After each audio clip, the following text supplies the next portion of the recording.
So welcome back to the Takitakitoa Wetland on the lower Taieri in Otago.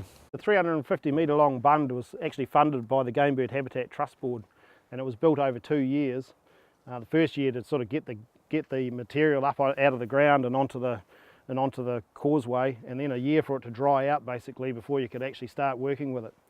So in the second year it was completed, and that 1 metre high bund, 350 metres long, managed to actually flood nearly a kilometre of this very low flat valley, 32 hectares of it into open water. Not all fully open water, we really want a sort of 50-50 mix of open water and vegetation, which is ideal for dabbling ducks. But not just dabbling ducks, it's actually really good for all sorts of other wildlife as well. So we've seen pied stilts out here nesting, and there's been royal spoonbills, there's grey teal, there's lots of other native species which have benefited by this enhancement project, including some native fish as well. We've had inanga in and out of the wetland, and we suspect that they spawn somewhere in the area just below where the wetland's actually where the bund wall is. Since then, since we put in the stop boards on the culverts, the area's flooded back in the first winter, and it's established a large area of open water in behind us.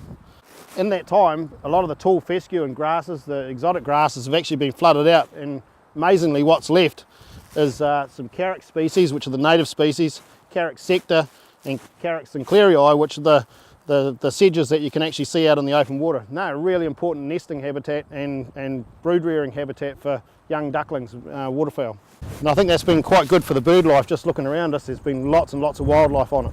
Takitakitoa Wetland was once part of a major series of wetlands which went from Waihola all the way back to Mosgiel, some thousands of acres. But in the 1950s, this part of it was actually drained, 1950s and 60s, was drained heavily with some very, very big ditches down both sides.